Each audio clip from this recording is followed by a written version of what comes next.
passada, a gente falou, na verdade, né, sobre, bom, isso foi na aula anterior, a gente concluiu o que era turbulência, e aí na aula passada a gente efetivamente estava falando de escoamentos turbulentos, e aí a gente começou a falar, né, dos nossos primeiros estudos.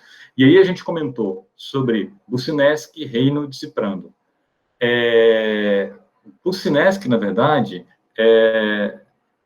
como sendo, a gente conversou sobre aquela analogia, né, entre difusão de origem molecular, né, e a difusão turbulenta, ou tensões de origem molecular e tensões de origem turbulenta. E aí nós acabamos falando de Reynolds, né, do experimento de Reynolds. Eu até tinha mostrado para vocês na aula passada o experimento do Reynolds, né, com esse episódio, né, efetivamente da transição, né, entre o escoamento, vamos voltar aqui, dar um playzinho, isso, entre o escoamento laminar e o escoamento turbulento, né, que é um experimento que a gente teria feito lá no laboratório se a gente tivesse numa época, num tempo normal, né, a gente teria feito, mas eu trouxe esse videozinho, que é um equipamento mais ou menos semelhante ao que a gente tem lá no laboratório, só que esse aí é vertical. E aí a gente observava o quê? A gente observa justamente que, vamos avançar só um pouquinho o vídeo, a gente observava no vídeo, né, que com a velocidade mais baixa, a gente tinha o escoamento, cadê, mais um pouquinho, vamos avançar mais um pouquinho, isso, né, a gente tem um escoamento laminar, não é isso? Vamos deixar ele evoluir um pouquinho, que essa tinta vai sair por dentro da tubulação, e aí nós vamos conseguir observar direitinho o escoamento laminar. Pronto, ele está bem estabelecido, tá vendo? Então, a gente teria escoamento laminar. Quando a gente vai aumentando a velocidade do escoamento, a gente caminha, né, que era esse caso agora, né, então a gente aumenta um pouco, quem está fazendo o experimento aí nesse momento, abre um pouquinho mais o registro, né, aumenta a velocidade do escoamento, o que a gente observa é que o escoamento começa a se tornar turbulento, né? Então, eu experimento, antes dele se tornar totalmente turbulento, eu vou experimentar uma fase de transição, né? Essa fase de transição, então, seria esse limite meu... só um minutinho, que o barulho aqui tá incomodando. Espera só um pouquinho.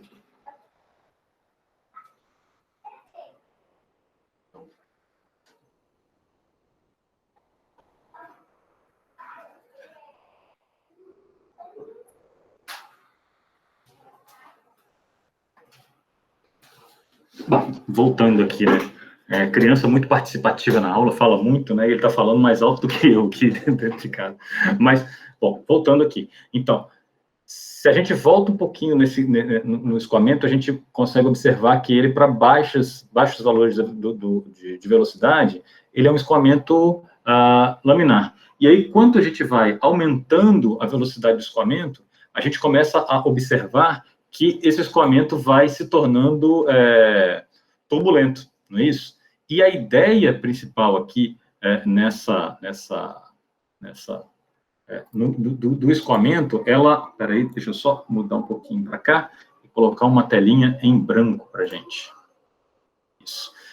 Basicamente, o que a gente vai encontrar é que, a gente já tinha conversado sobre isso, né? Eu vou ter o número de Reynolds, que vai ser igual a ρ, U, vezes L, dividido sobre μ, que vai ser justamente, né, o meu, vamos dizer assim, o meu número adimensional governante do parâmetro de turbulência.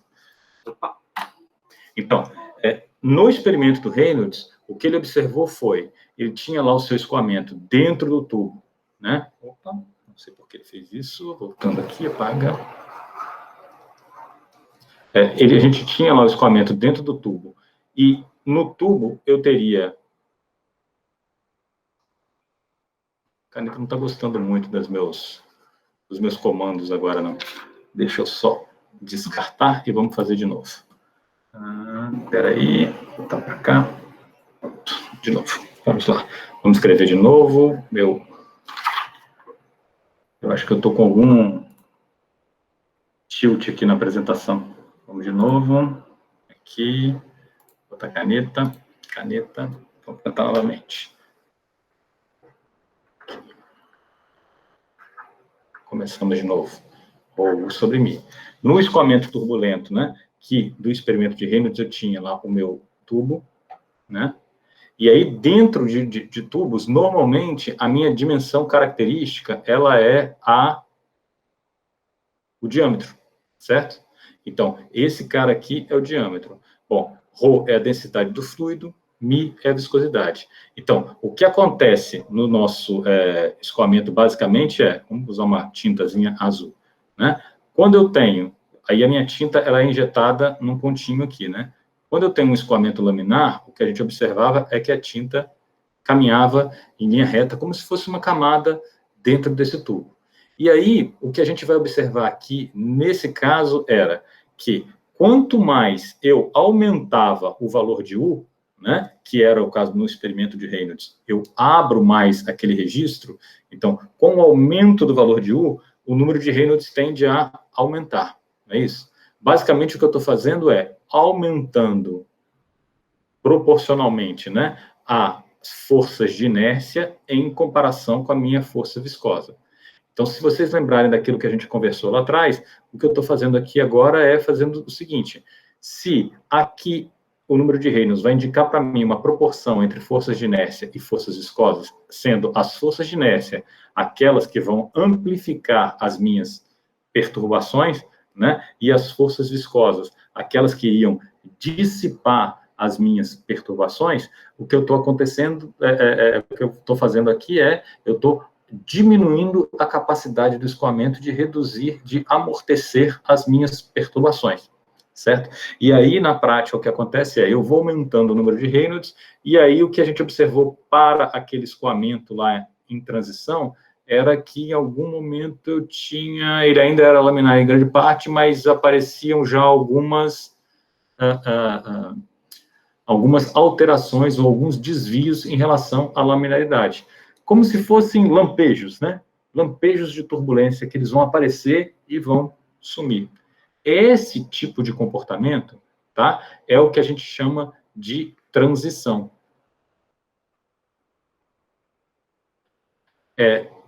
Não sei se eu já tinha falado para vocês na aula passada, né? Mas a gente define, então, o número de Reynolds crítico, que é o número de Reynolds a partir do qual, quando, então, um escoamento típico, né? Se o meu número de Reynolds do escoamento for maior do que o número de Reynolds, vou botar isso aqui como sobrescrito, não ficou muito bonitinho, vamos escrever assim, ó, número de Reynolds crítico daquele escoamento, o que vai acontecer é que eu começo a ter turbulência.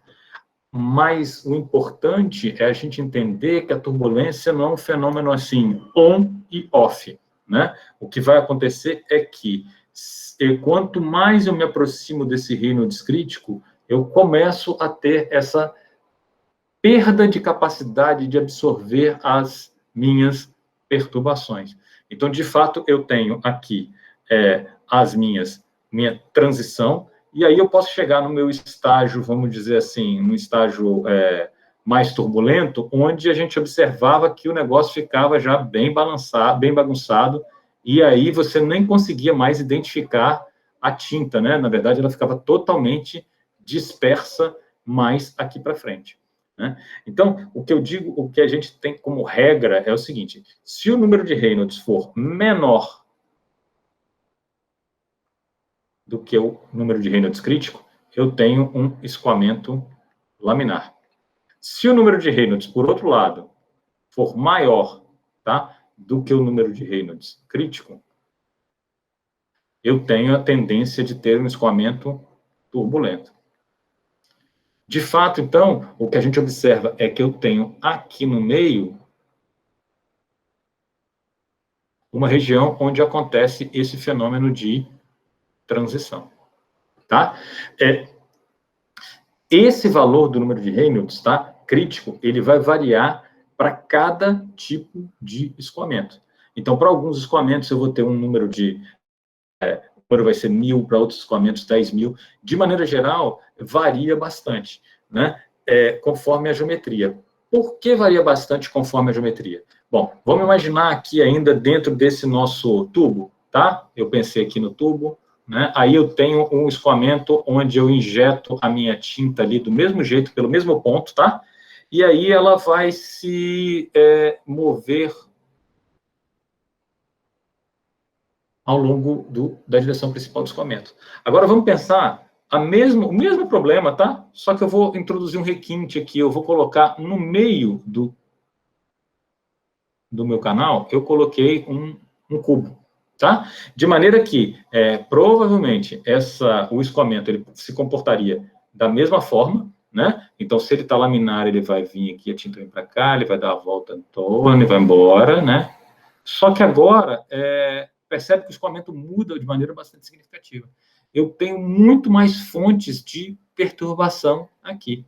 Então, eu não consigo comparar aquele escoamento anterior com esse escoamento que está acontecendo aqui, tá? De fato, o que vai acontecer aqui é que eu até mudo a minha característica mais deixa de ser o diâmetro da tubulação. Ela passa a se tornar o comprimento ou a altura desse cubo, tá?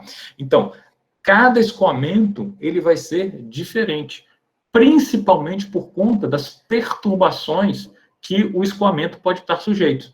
A maioria das perturbações ela tem a ver, assim, as origens são principalmente origem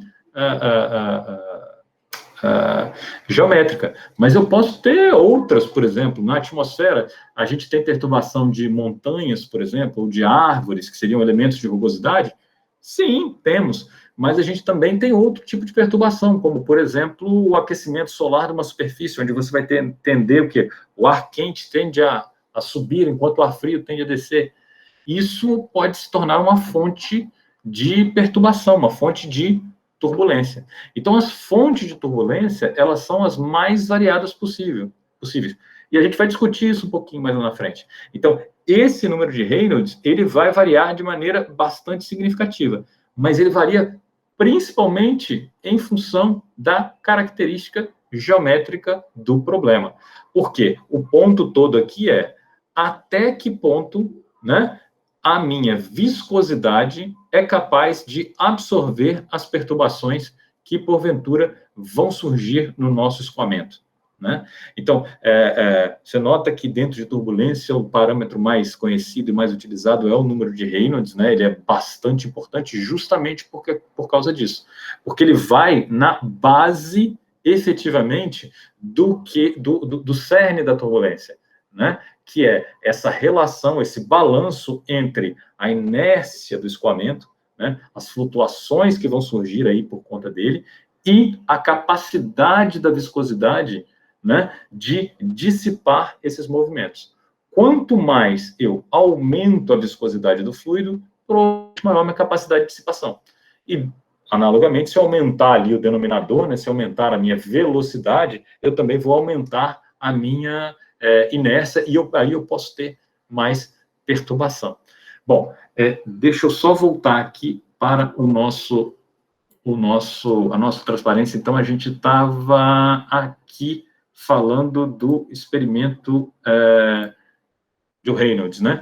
E aí, a gente, então, começa a usar o experimento de Reynolds, o número de Reynolds, né, como sendo de fato, né, uma base, né, para a nossa medida, né, de escoamento turbulento, e a gente usa ele como um número bastante importante para parametrizar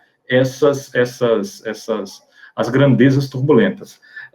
Já a gente volta mais nele, mas deixa eu só terminar dos trabalhos históricos, né? A gente tinha comentado sobre o trabalho do anterior, né, do Bucinski, e depois comentamos de Reynolds, aí agora chegando ao trabalho de Prandtl, que é bastante importante, que o Prandtl foi um dos caras que mais trabalhou nessa parte de visualização de escoamento sobre placa plana, que tem muita importância para a gente que vai estudar turbulência e fenômenos de transporte, principalmente na atmosfera.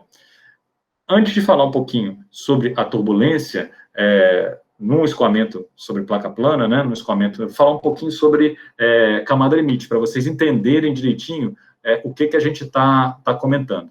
Então, olha só, imagina que o escoamento está chegando sobre essa placa plana, tá? Essa placa plana é uma superfície, para simplificar nossa vida, vamos tornar ela, no início, ela é lisa, tá? Então, eu não tenho nenhum elemento de rugosidade, né? Numa situação laminar, o que vai acontecer? Eu vou ter, a placa vai efetivamente, imagina que os elementos de fluido que estão chegando sobre ela, eles chegam com uma determinada velocidade, a mesma velocidade que esses caras aqui de cima. O que vai acontecer é que eu vou ter atrito entre a superfície sólida e o escoamento que está passando aqui. Então, gradualmente, se eu desenhar um elementozinho de fluido aqui, eu vou ter, o elemento de cima vai estar puxando ele para continuar o seu escoamento, enquanto a nossa superfície está tentando frear esse escoamento. O que vai acontecer é que os elementos de fluido mais próximos da superfície, eles serão freados mais rapidamente, não é isso? Eles serão freados, enquanto quem estiver mais lá em cima vai estar sendo menos afetado sobre a superfície, não é isso? Vai continuar lá com a mesma velocidade que tinha originalmente. Bom, quanto mais eu vou caminhando aqui ao longo da minha superfície, eu vou observar que a influência da placa, ela vai crescendo um pouco mais, né? Porque eu vou conseguindo frear elementos mais e mais nas camadas mais e mais elevadas. A gente chama esse comportamento de formação e crescimento na camada limite. É mais ou menos o seguinte, ó, é como se eu pudesse desenhar aqui alguma linha mais ou menos assim, tá? Essa linha seria a minha linha de influência, então, da superfície sólida. Então, é mais ou menos o seguinte, ó, opa, apaguei sem querer a minha linha de influência da superfície sólida. Espera aí que eu já desenho ela. Vamos desenhar ela de novo. Ela está aqui agora, tá? É como se eu tenho, então, um perfil de velocidades não afetado, e aí eu vou ter, então, aqui eu vou desenhar outro perfil de velocidade a uma certa distância. Eu vou ter, então, a velocidade, a distribuição de velocidade sendo afetada só até uma determinada altura. A partir daquela altura, a velocidade permanece não afetada pela presença da placa plana. Bom, e eu vou tendo um crescimento da altura dessa camada, né? Então, aqui, ó, a mesma coisa. Se eu desenhar aqui, ó, a minha camada limite, né? Crescendo, os meus vetores de velocidade, enquanto eles estão dentro da camada limite, eles estão crescendo. A partir do momento que eles saem da camada limite, eles permanecem do mesmo tamanho. Por que isso acontece? Na verdade, o que está acontecendo aqui é o seguinte, o atrito vai fazendo os meus componentes de velocidade se desacelerarem gradualmente, não é isso? Quanto mais eu vou aumentando a minha altura, a perturbação causada pela superfície, ela vai diminuindo. Então, essa aceleração também vai diminuindo. Claro que quando esse perfil de velocidade, ele está... Vou tentar desenhar aqui sem apagar minha capítulo. Claro que quando esse perfil de velocidade, ele está aqui, bem pertinho da chegada, vamos ver se eu consigo desenhar isso com essa caneta, né? Do início da placa plana, eu tenho uma alteração do perfil somente numa altura bastante baixa. Por quê? Porque eu não tive ainda tempo, vamos dizer assim, ou espaço suficiente para que essa perturbação seja sentida pelos níveis mais altos de velocidade.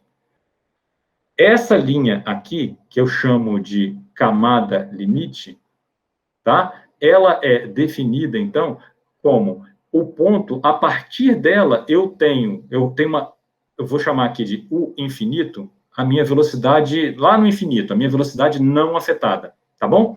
E aí eu vou colocar aqui, ó, que quando a minha velocidade chegar a 99% do valor da velocidade lá no infinito, quer dizer o quê? Quer dizer que a minha superfície não está afetando mais a minha velocidade. Então, a velocidade aqui em cima, ela age como se eu não tivesse a presença da superfície sólida. Tudo bem com isso aí, né? Acho que todos vocês entendem esse conceito, né? Bom, para nós que estamos trabalhando com a atmosfera, isso é extremamente importante, esse conceito é extremamente importante. Por que esse conceito é extremamente importante? Na verdade, eu vou chamar, então, de... A minha camada limite, ela é muitas vezes chamada de camada limite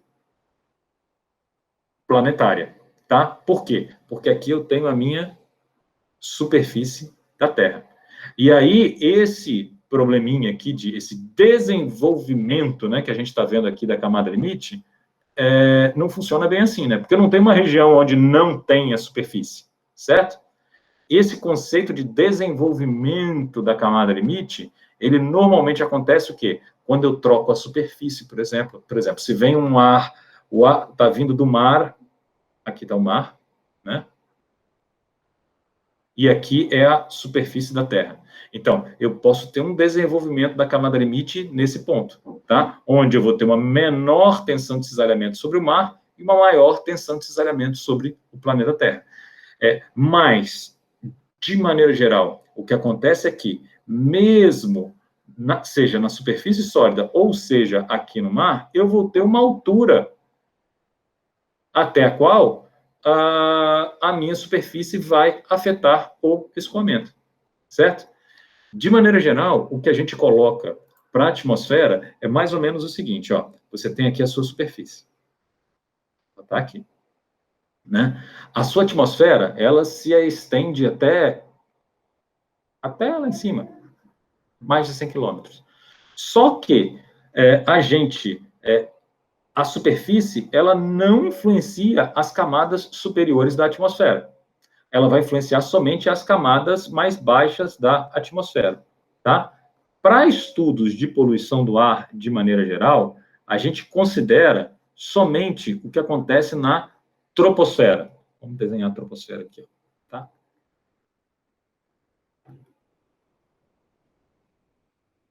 Troposfera é a camada que ela vai se estender até mais ou menos, eu diria, 10 quilômetros como referência, tá?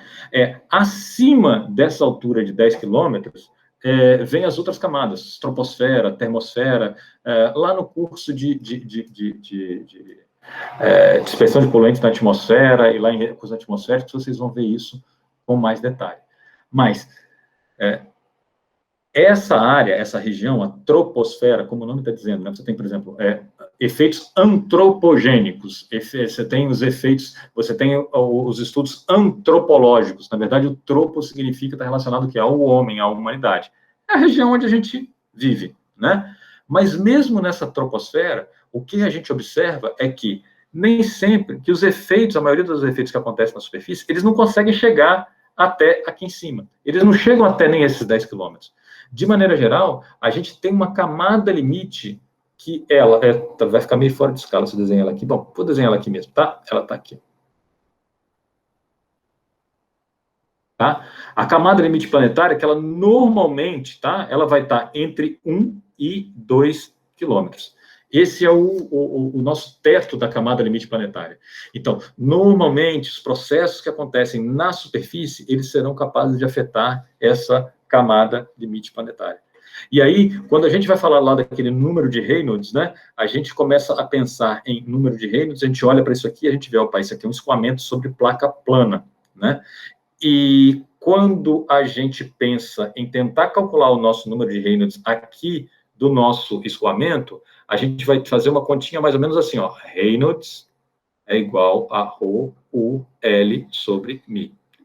Esse cara aqui, né, a velocidade do vento na atmosfera, 1, 2 metros por segundo, 10 metros por segundo, vamos tentar ser mais conservadores, vamos falar aqui em torno de, sei lá, vamos pensar uma velocidade baixa, tá? Vamos pensar em 1 metro por segundo, velocidade bem baixinha, tá? Densidade do ar em torno de 1. A altura da camada limite, a gente está falando aqui, ó, 1 e 2 quilômetros, tá? Então, a nossa dimensão característica, que é o nosso L, né?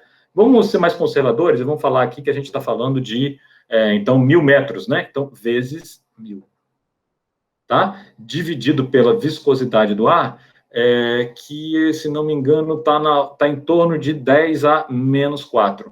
Então, o que a gente está fazendo aqui? E essa conta aqui, então, vai dar em torno de 10 a sétima. Né? 10 a sétima quer dizer o quê? Quer dizer que o número de Reynolds, ou a relação entre as forças de inércia e as forças viscosas, a gente está falando aqui em torno de 10 a sétima. Ou seja, as forças de inércia são 10 a 7 vezes maiores do que as forças viscosas. E aqui a gente está falando de uma velocidade do vento de apenas 1 metro por segundo. A gente tem casos de 10 metros por segundo, ou até mais do que isso. Então, vocês observam que, normalmente, para escoamentos atmosféricos, a gente vai ter valores do número de Reynolds elevadíssimos. Então, a atmosfera como um todo, ela é quase que, o tempo todo, quase que virtualmente turbulenta. Como eu tinha falado para vocês em outras oportunidades, em alguns momentos pode haver algum fenômeno de laminarização. Eu vou explicar isso para vocês depois. Em alguns casos, onde eu posso ter algum tipo de fenômeno acontecendo na atmosfera que suprime os movimentos turbulentos. Mas, de maneira geral, o que a gente observa, para nós que estamos lidando com a atmosfera e com dispersão de poluentes na atmosfera, é que, por exemplo, se eu tiver uma fonte de poluentes aqui instalada na minha região, o que vai acontecer é que esses poluentes não vão se comportar bonitinho, assim, laminarzinho, né? Como aconteceria se o meu número de Reynolds fosse muito menor. O que eu tenho, quase que via de regra, é um escoamento turbulento, né? Então, a atmosfera, ela é virtualmente turbulenta. Eu tenho turbulência o tempo todo. E o escoamento, ele se assemelha em vários aspectos a um escoamento sobre placa plana. Por quê? Porque eu tenho a questão da influência da superfície. Então, de maneira geral, mesmo quando, vamos imaginar aqui, ó, vamos voltar para cá, vamos voltar para cá. Aí vamos pensar aqui, nós vivemos uma cidade litorânea, né? Então a gente tem o ar chegando do mar. O que vai acontecer é um fenômeno muito parecido com o que está acontecendo aqui. Eu tenho esse crescimento da minha camada limite. Agora, deixa eu fazer uma pergunta para vocês. Eu fiz esse desenho aqui, né, de crescimento da camada limite, falei em 99%, falei aqui da camada limite. Vamos esquecer que ela é a camada limite planetária, tá? Vamos aqui nos preocupar com uma camada limite convencional. Uma camada limite qualquer, sobre o escoamento sobre placa plana. Isso aqui acontece para um caso laminar e para um caso turbulento, na verdade. As duas situações, elas estariam presentes, né? Mas a minha pergunta aqui para vocês vocês acham que em uma situação turbulenta, em um escoamento turbulento, esse crescimento da camada limite ele seria mais rápido do que numa situação laminar? Qual a opinião de vocês? Voluntários, se não eu escolho um aleatoriamente?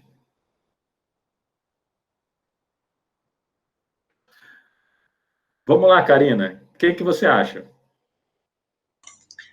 O meu palpite é que o crescimento ia ser bem mais rápido da camada limite, porque como a gente viu até nas outras aulas, quando a gente tem a turbulência, as velocidades entre, como você desenhou as setinhos aí, a diferença entre elas é muito grande, tanto é que a gente tem as formações dos vórtices por conta dessa diferença muito brusca, né, nas camadas de fluido, de velocidade. Então, meu palpite é que ela seria muito mais íngreme no turbulento do que no laminar. Olha só o que acontece de fato quando a gente está estudando no crescimento da camada, tanto no crescimento da camada limite como no caso do tubo. Sim, ela vai crescer mais rápido. Eu consigo. Por quê? Porque pensa o seguinte: qual é o processo no qual a placa plana, tá? A placa plana vai influenciar as camadas de fluido que estão aqui em cima. Ela vai influenciar como? Imagina o escoamento laminar. Por que vai haver essa influência? Qual é a grandeza física que causa essa influência? Wallace? Ia diminuir a velocidade. Isso, mas por que a velocidade diminui? Porque entra em atrito com a superfície. Isso, mas o que faz, qual é a grandeza física que correlaciona essa presença, né, da placa, que faz essa redução, que gera esse atrito?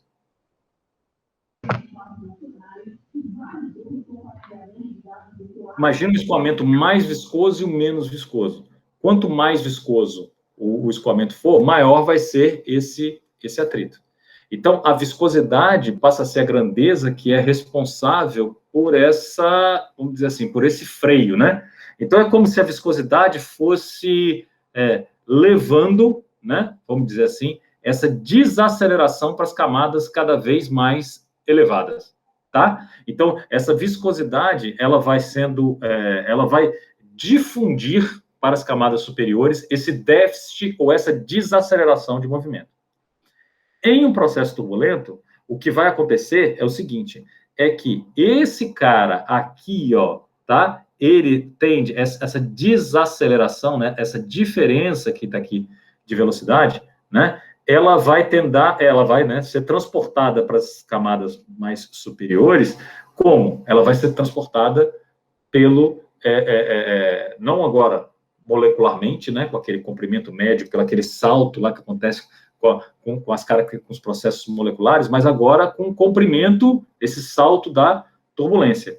Eu vou tentar dar um exemplo aqui. Vamos lá, vou tentar desenhar um pouquinho aqui, deixa eu apagar um pouquinho, para ficar um exemplo mais fácil da gente entender. Lembrar de nunca desenhar essas linhas tracejadas e apagar. Ó, vamos imaginar o seguinte. Do mesmo jeito que eu tenho um crescimento de camada limite lá na placa plana, vamos imaginar agora um tubo, tá? Eu desenhei um tubo aqui. Tá? Aí está entrando ar nesse tubo. O que vai acontecer? O ar entra de maneira uniforme, né? Só que na hora que ele entra aqui, o que vai acontecer? Perto da superfície, se eu desenhar um perfil de velocidade aqui, o que vai acontecer é que o perfil de velocidade que era uniforme, nesse ponto, né? Ele era uniforme, né? Faz de conta que eu desenhei aqui um perfil uniforme, né? Então, esse ponto vem até aqui, esse vem até aqui. Então, na entrada, ele era uniforme. Esse perfil que era uniforme, com o desenhozinho, vai ficar mais fácil, vai me ajudar um pouco. Ele começa a ser desacelerado perto da parede. Concorda comigo? Né? Então, ele é acelerado no meio, acelerado não, né? Ele permanece elevado no meio e ele começa a desacelerar nas bordas. Se eu andar mais um pouquinho dentro desse tubo, o que vai acontecer é que eu vou ter, aqui estaria o meu perfil, que seria o perfil original, né? Vou ter uma redução, outras camadas agora também já são afetadas por essa redução, e depois, mais aqui no meio, ele volta ao normal, tá? O que eu observo aqui é, do mesmo jeito que tinha lá na placa plana, um crescimento de camada limite, eu também vou observar aqui um crescimento da camada limite dentro do meu duto, tá? Então, cada vez mais, as velocidades, elas vão sendo afetadas pela presença da superfície. Vai ter uma outra característica ainda, né? Olha só, se o que entrou do lado de cá era uma velocidade, tá? Um perfil de velocidade uniforme, tá? Todo igualzinho, né? Tem uma outra característica importante aqui que a gente precisa conversar, né? Se ele entrou uniforme com a velocidade, vamos imaginar aqui, 1 metro por segundo, tá? Essa velocidade do meio aqui no tubo, se aqui diminuiu, ficou menos do que 1 metro por segundo, essa velocidade do meio não pode ser 1 metro por segundo, concorda comigo? Porque tem que ter uma conservação de massa, não é isso?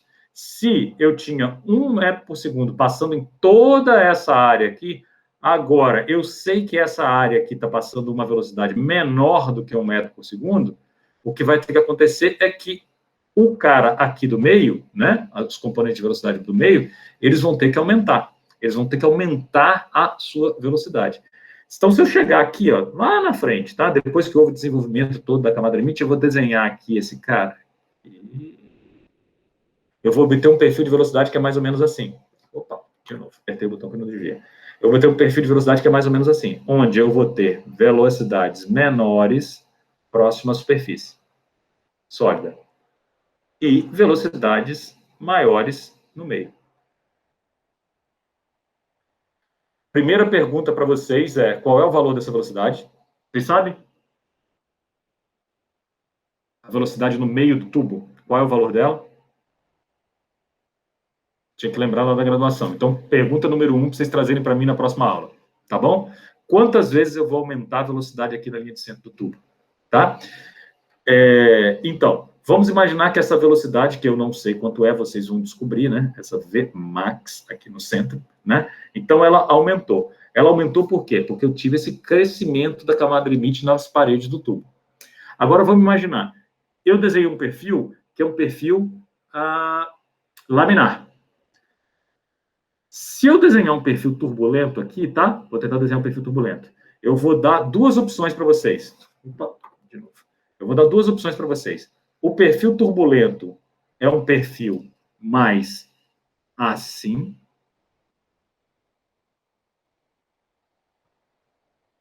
Ou o perfil turbulento é um perfil mais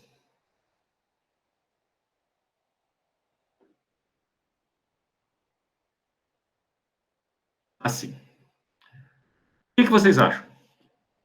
Quem acha que é o vermelho? Vamos lá. E quem acha que é o azul? Vamos fazer uma votação aqui. Wallace, você acha que é o vermelho ou o azul? O azul. Azul. Então, nós temos um voto para o azul. Jaqueline, vermelho ou azul? Azul. Azul. Karina, vermelho ou azul? Rapaz, eu vou botar no vermelho. Vermelho.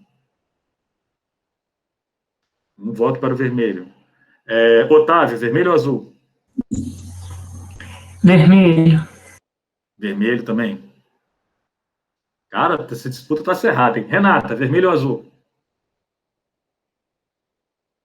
Azul. Mais um voto para o azul. O negócio está pau a pau, hein? André, o que você vai fazer, cara? Azul. Azul? Isso. Rapaz, olha, o azul ganhou e ganhou bem. Aquela disputa que estava acirrada, ela, no finalzinho, ela perdeu para o azul, né? Mas, assim, por que, André, você que acha que é azul, por que você acha que o azul é daquele jeito? Eu não tinha ouvido o que você tinha falado antes. A velocidade é 1 metro por segundo. Qual que é o diâmetro do duto? Cara, não importa. Vamos dizer que seja 1 metro. Não, porque se for turbulento, é azul. Se for laminar... Não, é turbulento, isso é. Mas por que você acha que o turbulento vai ser mais achatado daquele jeito e o outro vai ser... e o não turbulento seria mais... Por que azul e não vermelho?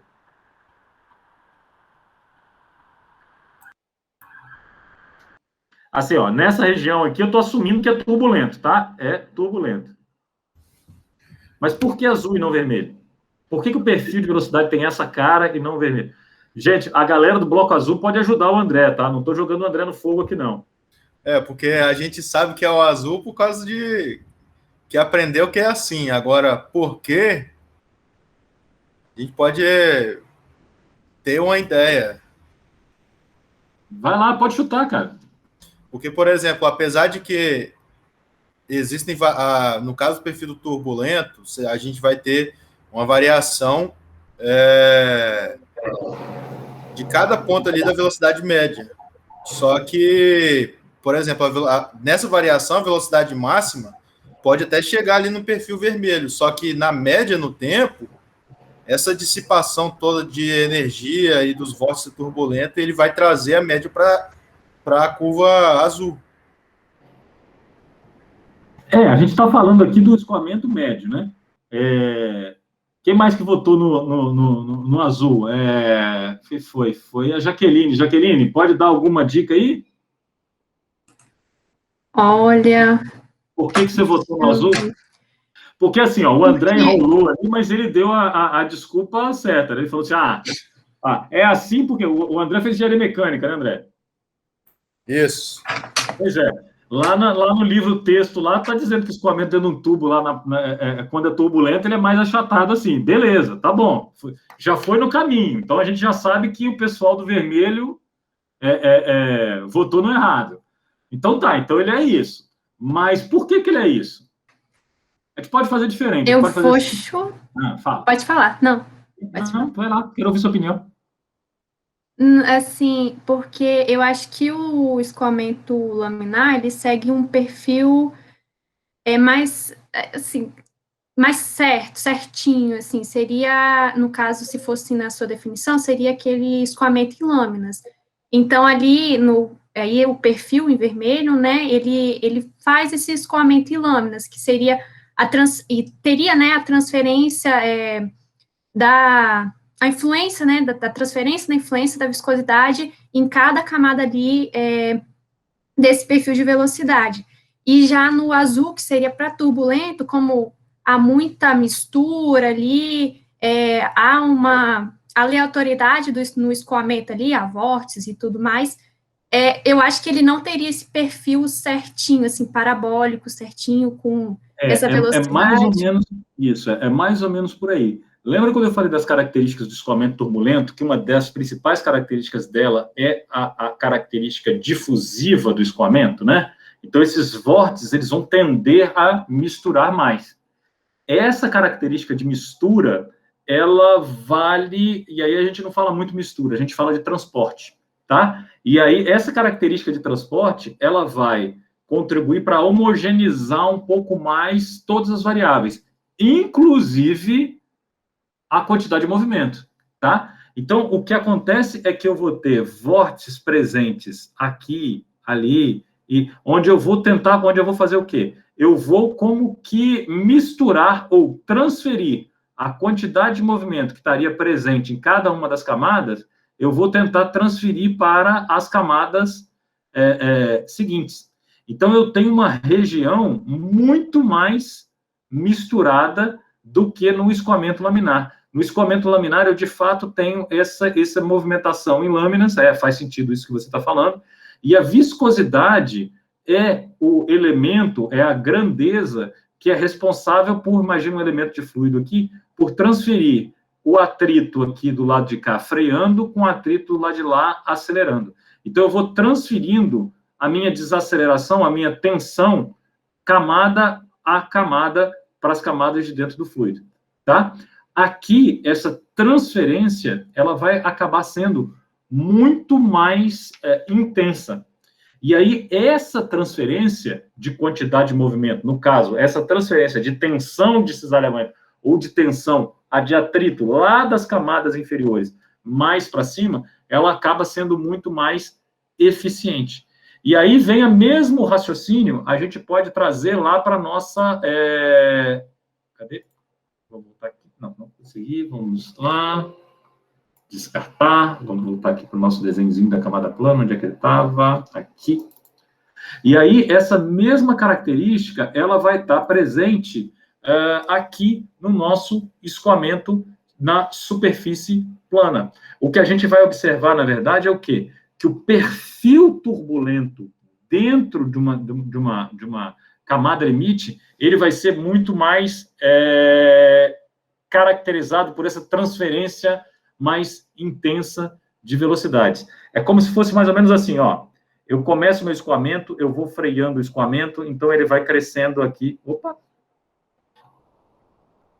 A minha camada limite, ela vai crescendo aqui, ó. Tá? Ela vai crescendo, crescendo, crescendo, crescendo, crescendo. Ela cresce laminar. Lembra que eu falei para vocês que o número de Reynolds é igual a ρ sobre U, L sobre Mi, tá? E aí, o que é importante aqui para a gente... E eu falei que esse L vai variar de escoamento para escoamento. Em um escoamento sobre placa plana, tá? Um escoamento não está confinado aqui, eu vou ter o quê? No escoamento lá do tubo, a dimensão característica é o tamanho, efetivamente, o diâmetro do tubo. No escoamento sobre o cubo, era a altura do cubo. No escoamento sobre placa plana, a minha dimensão característica vai ser esse carinha aqui, ó. O meu L, né? Qual é o comprimento aqui ao longo da placa plana? Então, o que acontece aqui, de fato, no meu escoamento, deixa eu desenhar um pouquinho mais para baixo, para tentar ficar menos bagunçado, é que RE igual a ρ, o L, dividido por Mi. Só que, quanto mais eu aumento o L, eu vou tender a ter o quê? Então, eu tenho um escoamento até uma certa região, que ele é laminar. Depois, eu vou ter um crescimento um pouco diferente, que vai ser a minha região. Deixa eu escrever, então, aqui, ó, no começo, ó, laminar. Depois eu vou ter uma região um pouco diferente, uma região curta, que eu vou chamar de transição. E, por último, eu tenho a minha região turbulenta aqui do lado de cá. Turbulenta. Tá? E aí, o que acontece é que, de um determinado L para frente, o que vai acontecer é que o escoamento vai ser virtualmente turbulento. Agora, se a gente fizer essa mesma analogia, levar lá para o nosso caso da camada limite planetária, a Terra é redonda, né? Então, o que vai acontecer é que é mais ou menos que eu vou ter o vento chegando e ele já vai chegar turbulento, inclusive, né? Então, é como se eu estivesse discutindo aqui sempre alguma coisa daqui para lá, tá? Então, esse comprimento aqui da onde começou o escoamento, sobre uma placa plana, bom, lá para a atmosfera, ele não existe muito bem, tá? Ele não faz muito sentido. Então, a minha dimensão característica, no caso da atmosfera, no caso da CLP, ou CLA, tá? a gente encontra pelos dois nomes, tá? Camada limite planetária, CLP, ou camada limite atmosférica. Mesma coisa, tá bom? Então, a minha dimensão característica, no caso da atmosfera, vai ser o L. L, que é a altura da camada limite, tá bom? Mas, de fato, ela vai ser o quê? Totalmente turbulenta. É como se eu pegasse o meu escoamento e lidasse com uma coisa mais ou menos assim, ó. Vou apagar tudo isso, tá?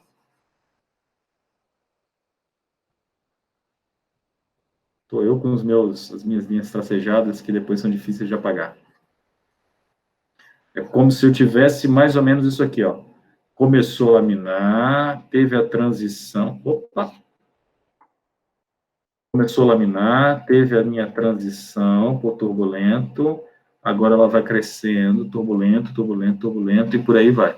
Então, é como se eu estivesse lidando com a minha camada limite planetária, alguma coisa mais ou menos aqui nessa região. Ela não vai mudar muito com o tempo. Ah, não vai mudar muito com o tempo, professor? Como assim? Não, ela vai mudar com o tempo. Ela vai mudar com o tempo em função das características que, de fato, acontecem na atmosfera. Deixa eu tentar mostrar um gráfico para vocês aqui. Só um segundo. Peraí, estou olhando a outra. Puxa vida, fechei. Não, mas a gente abre de novo. Deixa eu puxar para cá. CLA.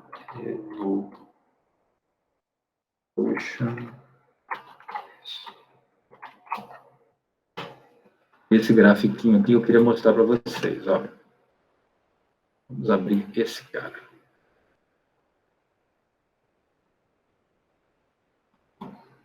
Não está muito bom não, mas dá para mostrar para vocês isso aqui. Olha só. Dá para ver isso aqui? Ah, eu posso fazer o seguinte também, para ficar mais fácil. Fazer assim. E... Peraí, só um minutinho. Eu vou copiar a imagem. Copiar a imagem e vamos colar aqui diretamente no PowerPoint, que aí fica mais fácil da gente visualizar. Deixa eu ver. Pode ser assim, peraí. Descartar. Colar aqui. Agora sim. Isso. Olha só. Ah, que pena, peguei um negócio francês, né? Mas é meio dá para a gente acompanhar. Não sei se eu acho em inglês, que aí fica mais fácil. E todo mundo... fica mais fácil para todo mundo, todos entenderem. Camada limite... PBL, Evolution, Stool. Pronto, apareceu bem legal. Ah, apareceu até um em português, que legal. Não, não Ô, Neival. Oi. Só uma dúvida, então. Voltando ali naquele exemplo lá do tubo, a turbulência, quando o escoamento é turbulento, a turbulência, ela tenta homogeneizar, então, naquela seção, as propriedades ao longo de toda a seção. Exato. E quanto mais vai chegando perto da parede, ela vai perdendo para a viscosidade, né? Isso, já vou chegar lá. A gente tem um perfil ali de velocidade, o gradiente é muito maior do que no laminar. Exatamente, já vou chegar lá. Aí, porque o que acontece é que no miolo turbulento dela, a velocidade é quase que uniforme, tá? Na parte mais central, né? Porque eu tenho um processo de mistura bastante elevado, certo? E aí eu vou reduzir, a turbulência ela vai reduzindo próximo à parede, certo? E aí tem lá perto da parede, eu começo a ter o quê? Lembra o que é turbulência? São flutuações de velocidade. Qual é a velocidade diretamente em cima da parede? Bom, diretamente em cima da parede a velocidade é zero, certo? Uhum. Então, quer dizer, se eu tenho velocidade zero lá embaixo, eu não vou ter turbulência alguma, ok? Então, existe também esse fenômeno, né? Perto da parede não tem turbulência. Então, eu tenho uma camada laminar lá embaixo, tá? Então, esse fenômeno lá embaixo, eu tenho uma pequena camada laminar que é formada ali, tá bom? Beleza. Beleza?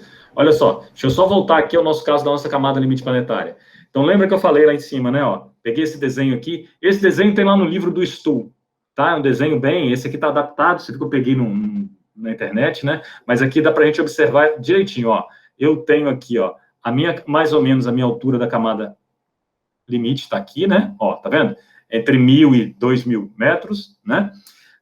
A camada limite da atmosfera, ela vai acontecer, ela vai evoluir de maneira um pouco diferente do escoamento da placa plana. O que está acontecendo aqui? Olha só, eu estou marcando aqui, e aqui a minha escala horizontal, ela não é espaço, tá? Ela vai ser tempo. Tá vendo aqui, ó? Ó, meia-noite, 6 horas da manhã, e aí está indicado como se o sol nascesse às 6 horas da manhã, meio-dia, que é o sol no máximo, e à noite, e aí depois o sol se põe. O que está acontecendo aqui é o seguinte, como eu tenho sol aqui no meio-dia, tá? Eu vou ter o sol causando um aquecimento da minha camada limite, da minha superfície. A superfície aquecida, tá? Aí vai ter todos aqueles problemas, né, de superfície muito quente. Eu vou explicar para vocês o conceito de estabilidade atmosférica depois. Mas o que vai acontecer, basicamente, é que, bom, dá para entender, antes de eu explicar a física direitinho de estabilidade atmosférica, já dá para a gente pensar o seguinte, quando a superfície está mais aquecida, né, eu vou ter essa tendência do ar subir, né, de haver maior movimentação, não é isso? Então, eu tenho um crescimento da minha camada limite, e aí eu chamo aqui de, tá vendo, uma camada limite convectiva, que ela é muito regulada pelo processo de transferência de calor, tá? Então, essa camada limite que acontece enquanto eu tenho sol, ela é caracterizada por grandes vórtices turbulentos, muita turbulência acontecendo aqui, entendeu? Então, eu vou ter, o sol nasce, essa região turbulenta vai ficando cada vez mais alta, porque da onde vem a turbulência? A fonte primária é a superfície, tá? Então, a superfície vai levando, vai fazendo com que a turbulência alcance alturas cada vez mais elevadas. Quando o sol desaparece, esse aquecimento da superfície também desaparece. E aí, a influência da minha superfície, a partir de 6 horas, tá? Ela começa a diminuir. E nota que a superfície esfria. E aí tem um outro fenômeno, que também, quando eu falar de estabilidade atmosférica, eu vou explicar isso melhor para vocês, mas vocês podem entender que a superfície está mais fria, né? E aí eu tenho essa tendência, o quê? De uma coisa mais estável, né? Mais frio embaixo e a atmosfera que estava mais quentinha, ó, aqui, por conta de toda essa agitação, ela vai estar por cima, certo? Então, eu tenho um fenômeno mais de estratificação estável, né? Aqui a parte mais aquecida tendia a subir e eu tinha toda essa mistura. O que vai acontecer aqui, nesse caso, é que agora eu vou ter o crescimento, o quê? De uma camada limite que eu chamo de, tá vendo? Estável. Stable Boundary Layer. Em inglês a gente está falando, em português a gente vai chamar de camada limite, né? Em inglês a gente vai chamar de quê? De Boundary Layer. Né? Então, eu vou ter uma camada limite convectiva, que é essa dominada pelos processos convectivos por conta do aquecimento, e à noite eu vou ter uma camada limite estável formada por conta do resfriamento da superfície. Aqui nessa região, eu tenho o quê? O decaimento da turbulência. Que turbulência é essa? Ora, é aquela turbulência que estava aqui durante o dia. Tá bom? Isso daqui vai passando, chega meia-noite, né? Bom, meia-noite, deu meia-noite, vira para cá, né? Então, eu continuo aqui com a minha região de turbulência, vamos dizer assim, residual, e a minha região de camada mais estável. Quando o Sol nasce, vai acontecer a mesma coisa e começa a crescer de novo. Então, esse aqui é o meu ciclo diário. De fato, eu vou ter a minha camada limite, que vai estar sempre a uma altura mais ou menos aqui, ó, ela varia, tá? Isso aqui ela vai variar conforme as condições daqui e para cá. Conforme se a superfície está mais aquecida, se tem algum fenômeno diferente acontecendo, ela pode ser mais alta. Relevo, por exemplo, ou superfície mais aquecida, ou, por exemplo, mar, tá? Eu posso ter o quê? Um processo de transferência ou atrito, menos atrito, ela pode descer, tá? Velocidade menor. Olha aqui a nossa altura da camada limite. Se você for pensar, a camada limite está aqui, ó. Estão vendo como ela está baixinha? O que é camada limite por definição? A camada limite por definição, ela vai ser o quê? A camada da atmosfera ou do escoamento que ela é efetivamente afetada pela superfície. Então, se a gente for pensar na definição, é como se a minha camada limite viesse aqui, subisse durante o dia, tá alta aqui, e depois descesse durante a noite, né? Vou tentar trocar de cor aqui, peraí, e vamos desenhar ela aqui. Opa, não peguei a cor certa, vou pegar ela roxinha, tá? Então, eu vou vir aqui, ela está baixa, ou seja, a influência da superfície, ela vai só até uma altura, depois eu vou fazer ela crescer, então ela vem, cresce, fica aqui em cima, e depois ela vai descer e vir aqui para baixo. Ou descer aqui para baixo, né? Aqui. Né? Assim. Então, essa daqui é o meu crescimento da camada limite durante o dia. É quase assim porque, lembra que eu falei, ó, eu ainda tenho esse cara aqui que está sempre aqui, ó.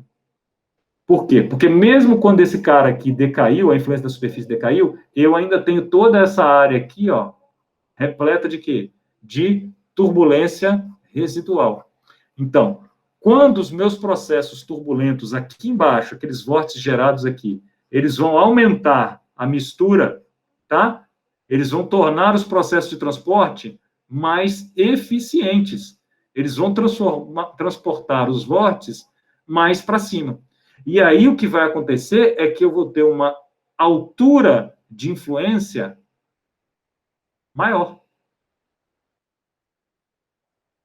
Quando eu tenho a noite, essa altura de influência ela acaba sendo menor. Mas eu não posso esquecer ainda que eu tenho essa região aqui, que é a minha região residual. Então, na atmosfera, acontece esse mesmo fenômeno que a gente estava conversando, tá? E aí a interação de camada limite, ela passa a ser muito, muito importante.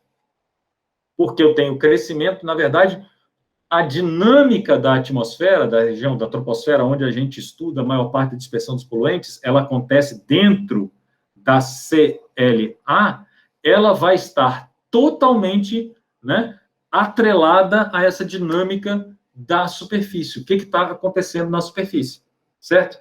Aí eu posso pensar assim, mas eu não tenho, de fato, um crescimento da camada limite. Não, eu não tenho um crescimento da camada limite. Deixa eu colocar um outro desenho aqui para vocês, tá? Ó, só para vocês perceberem a diferença entre o crescimento, esse crescimento que acontece, vamos dizer assim, não é bem o crescimento, mas eu vou falar, essa variação temporal e, né, um crescimento de fato de camada limite. Deixa eu pegar um outro gráfico aqui e colar para vocês, ó. Esse daqui, por exemplo, um segundo, chegando lá.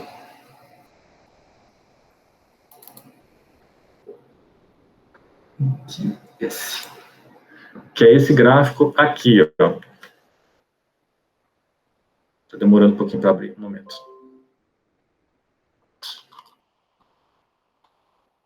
Esse gráfico aqui. Deixa eu colar aqui para vocês. Vamos crescer um pouquinho mais. A mesma dinâmica que eu espero, né, de crescimento da camada limite, tá? Eu posso encontrar de crescimento da camada limite, só que agora a gente está falando de uma camada limite urbana. Imagina o seguinte, eu tenho o escoamento chegando... eu tenho o escoamento chegando aqui sobre a minha a cidade, tá? E aí o escoamento chega sobre a cidade, ele vem de uma região pouco rugosa. Numa região pouco rugosa, o que acontece principalmente? Lembra que eu falei, né? Que eu posso gerar turbulência, por exemplo, devido aos elementos de rugosidade aqui. Se eu tenho um escoamento chegando aqui na minha cidade, uma superfície pouco rugosa, pode ser uma zona rural, por exemplo, tá? Ou então o mar. Os elementos de rugosidade presentes aqui, eles vão, né, vai haver turbulência, a turbulência vai ser gerada aqui, né? Eu vou frear o escoamento, lembra que eu vou transferir essas tensões de cisalhamento mais para cima por conta da turbulência, mas esses processos, sem dúvida, vão estar limitados por conta da minha rugosidade mais plana que está acontecendo aqui. Quando eu chego na cidade, o que vai acontecer é que eu vou ter o mesmo fenômeno que eu encontrei lá na camada limite sobre placa plana, que eu tinha mostrado para vocês, eu tenho agora o crescimento e a formação da camada limite urbana, tá? A ideia é mais ou menos a mesma, né? O que vai acontecer? A rugosidade aumenta muito, os meus prédios vão começar a gerar turbulência, esses vórtices vão começar a difundir essas tensões de cisalhamento para as alturas maiores, e aí, conforme eu vou entrando dentro da cidade, eu vou tendo o quê? Eu vou tendo outros o efeito de redução da velocidade, o efeito de perturbação do escoamento, ele vai cada vez chegando a alturas mais elevadas. Então, eu posso ter, dentro da minha camada limite planetária, uma região diretamente afetada pela turbulência das cidades, que seria a nossa camada limite urbana, tá? Captaram a ideia? Entenderam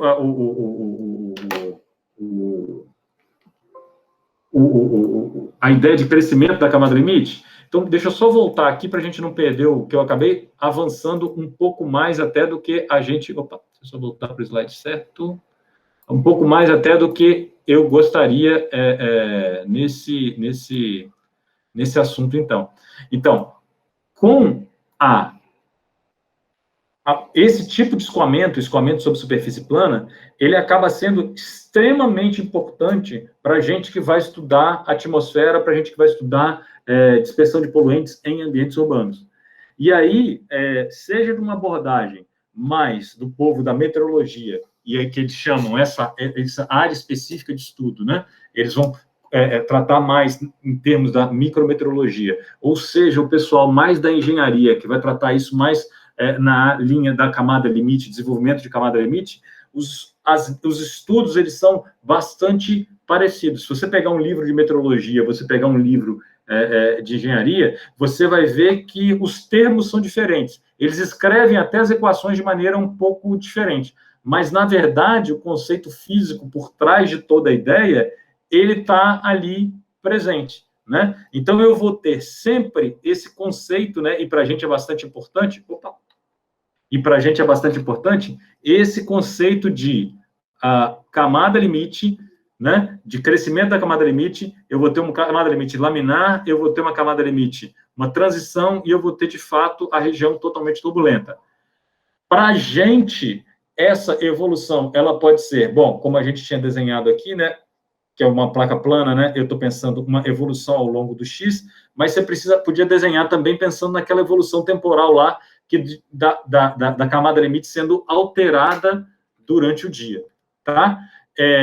Todos os conceitos, eu acho que eu não preciso mostrar esse, que eu já até comentei. Todos os conceitos, eles vão estar totalmente ligados a isso que a gente está observando aqui, tá? Existe os fundamentos básicos, que são essa ideia de que turbulência é randômica, ela é aleatória, ela é um processo que tem essa característica, né, difusiva, essa característica de fazer a mistura, né, e ela tem como base essa análise dimensional que a gente estava conversando, né, Reynolds, U, L sobre Mi, aonde esse cara aqui, ele vai representar o quê?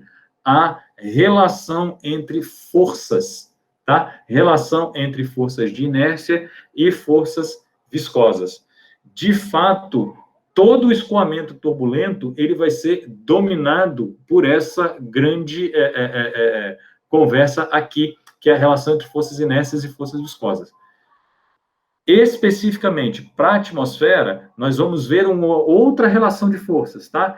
Que a gente tem a relação de forças relacionadas às fontes de perturbação, às fontes de turbulência. Mas depois a gente vai falar sobre isso, quando a gente vai falando sobre estabilidade, lembra daquele negócio de crescimento da camada convectiva, o efeito da radiação solar. Quando a gente falar sobre esse cara aí, a gente vai entender melhor essas outras forças motrizes.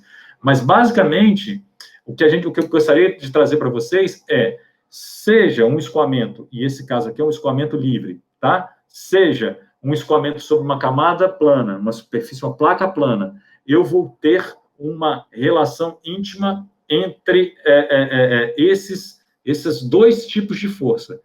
Como o balanço entre forças de inércia e forças viscosas está. E aí ele vai gerar ou não turbulência. Mais que isso, tá? Ele vai gerar ou não turbulência, e eu olho para esses três fenômenos que são muito parecidos, tá? Aqui eu tenho, no primeiro, eu tenho um escoamento turbulento peronomútil, né? Eu tenho aqui, no segundo, já um escoamento já bastante turbulento, né? Aqui eu consigo observar até uma transiçãozinha, né? Tô vendo aqui, né? Ó. Né? E aí, aqui está razoavelmente laminar, e lá em cima a gente vê um pouco mais de turbulência. Aqui não, aqui já é um jato que eu tenho a presença de vários vórtices. Provavelmente o que está acontecendo aqui é que o meu número de Reynolds ele é maior do que nessa situação. E aqui eu vou ter um número de Reynolds ainda maior do que nessa situação. Ah, professor, como é que você sabe? Bom, como é que eu sei? Olha só, vocês estão vendo aqui a presença desses caras aqui? Olha o tamanho do vórtice nessa... Um vórtice aqui, outro vórticezinho aqui, ó. Tá vendo? Outro vórtice aqui. Bom, aqui, ó, num escoamento com Reynolds ainda menor, né? Dá para ver direitinho eles até acontecendo, ó. Um aqui, o outro trouxe para cá. Tá vendo? Nesse daqui a gente consegue ver os vórtices direitinho, né? Então, os vórtices, eles tendem a ser o quê? Eu tento encontrar, ter vórtices mais intensos e menores. Esse escoamento aqui provavelmente tem maior intensidade de turbulência. Eu vou ter, de fato, várias frequências aqui presentes. Lembra disso que eu falei? Mas os vórtices maiores, eles geralmente são o quê? Eles são maiores e mais lentos. Então, se eu pensar numa frequência de flutuação, eu vou ter uma turbulência mais lenta. Ao passo que, se eu pensar na frequência de flutuação aqui, eu vou ter uma coisa mais aleatória, mais com presença de frequências maiores. Então, o número de Reynolds ele não vai ser só o meu divisor de águas para o momento onde eu disparo a turbulência, o momento onde começa a agir a turbulência. Mas ele também vai dar o quê? Ele vai dar a medida de quanto turbulento esse escoamento consegue fazer.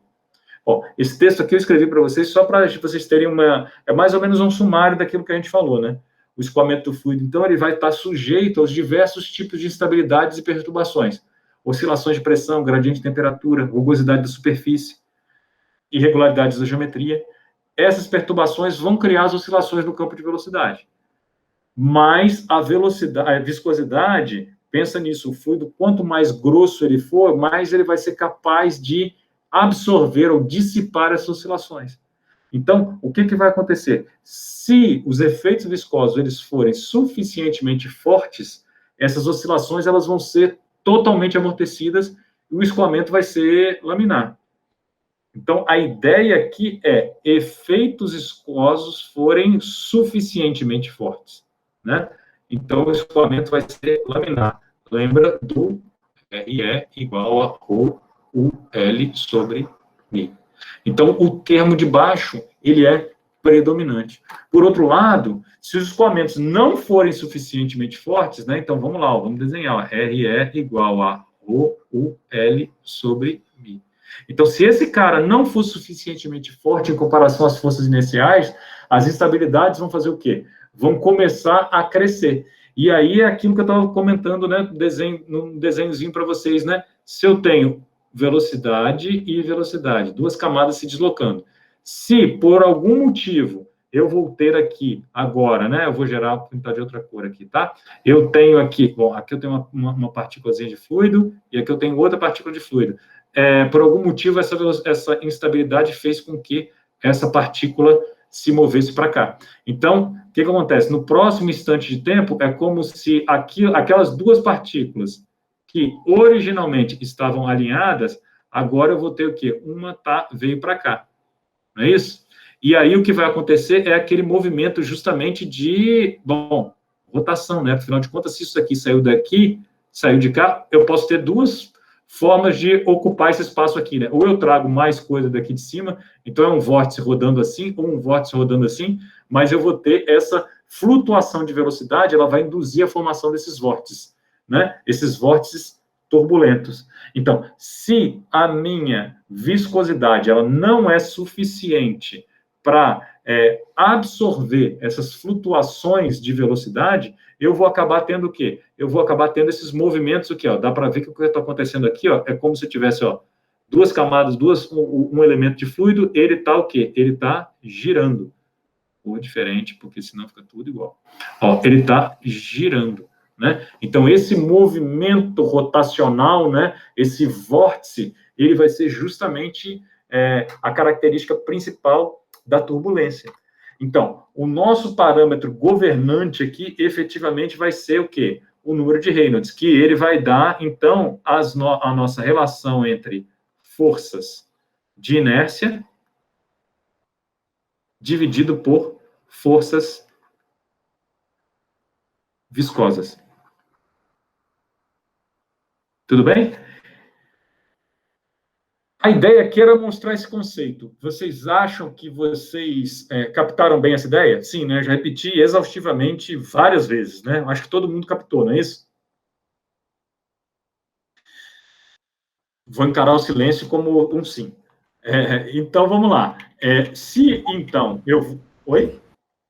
Não, só assim, a gente ouve falar muito do número de Reynolds, mas só uma observação, que as forças de inércia, então, elas são tão grandes, as forças viscosas, elas são tão grandes, que para a força de inércia vencer a força viscosa, ela tem que ser maior do que 2.000 vezes a força viscosa, né? Vamos lá. Isso que você colocou, eu acho que até o próximo slide mostra melhor isso. Ó, é mais ou menos isso, ó. Se eu tenho, né? Então vamos lá, vamos escrever aqui, né? Reynolds é igual a Rho L sobre Mi, né? Então, esse cara aqui, ele vai mostrar o quê? É uma vamos dizer assim, um balanço de forças, não é isso? O que vai acontecer? Se eu tenho a minha força de inércia, ela está aqui, tá? Nem toda força de inércia do escoamento, tá? Ela está destinada, ou ela está focada, ou ela é uma parcela de turbulência, tá? Então, se você pensar assim, se eu tenho uma velocidade média de 1 metro por segundo no escoamento, e eu tenho uma turbulência de 10% nesse escoamento, o escoamento é até bastante turbulento, tá? 20% ele é muito turbulento, tá? Então, eu vou ter, na verdade, uma velocidade média, tá? De 1 metro por segundo, eu teria uma flutuação média aqui, né? Em torno de 0,1 metro por segundo. Então, esse é o primeiro ponto, tá? Essa velocidade que eu estou colocando aqui é a velocidade do escoamento, tá? Esse cara aqui, a flutuação... Opa, nossa, que horrível isso, né? A flutuação é uma escala muito menor do que isso, tá? Essa é uma coisa. Segundo ponto, que é bastante importante, não é que a força de inércia, se ela for maior do que a força viscosa, vai ter turbulência. É exatamente isso que você falou. Ela tem que ser muito maior para gerar a turbulência. Como você falou, você deu a base lá, né? 2.000. 2.000 é o limite para escoamento dentro de tubo. A partir de 2.000, ela começa o escoamento dentro de um tubo começa a se tornar turbulento, né? Esse limite de 2.000 quer dizer exatamente isso que você falou. Quer dizer que as nossas forças de inércia, elas são 2.000 vezes maiores do que as forças viscosas. Abaixo de 2.000, a viscosidade ainda é suficiente para limitar os efeitos das oscilações. Então, como você falou, né? Não é, porque às vezes do jeito que eu falo assim, né? Que Reynolds vai ser a relação entre as duas coisas, né? Entre inércia e viscosidade. Quando a inércia superar a viscosidade, vai ter turbulência. Não. Quando a inércia for muito maior do que a viscosidade, né? Isso que o André falou é muito importante para lembrar dessa história, né? Não basta as forças de inércia serem maiores. Na verdade, a maioria dos casos, as forças de inércia são, né? Elas têm que ser muito maiores que as forças viscosas para que as forças viscosas não consigam dissipar ou amortecer essas flutuações. Bem lembrado, André. Mais algum comentário, não? Bom, então, olha só, continuando a nossa... Depois a gente falar esse monte sobre transição, né, e falar sobre viscosidade, vamos olhar esse vídeo de novo agora de transição, é a mesma coisa que a gente está vendo, só que agora, olha só, é um tubo de seção retangular, tá? E eu vou ter agora tem 30 centímetros, e eu vou ter agora um escoamento, tá, de água fluindo nessa direção que está sendo mostrada aí, né? Dá para ver que eu tenho um obstáculo ali, e aí eu vou ter a mesma coisa que eu tinha antes, né? Eu vou ter um escoamento uniforme, e agora eu vou injetar um corante bastante específico. Quando eu injeto o corante, tá vendo? E eu tenho um escoamento laminar, ele tá aí, né? Tá vendo? O escoamento realmente está se comportando como lâminas, mesmo na presença desse obstáculo geométrico, não é isso? Não varia com o tempo, né? Então, eu tenho lâminas, escoamento como lâminas claramente formado. Agora, observa que quando a gente vai aumentando gradualmente a velocidade, começa a aparecer esses lampejos de turbulência,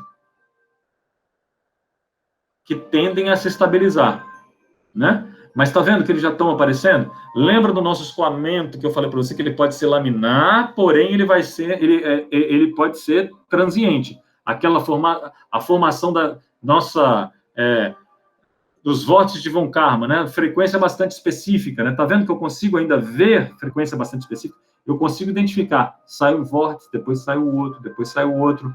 Bom, agora eu estou aumentando a velocidade e a bagunça está começando a tomar conta, né?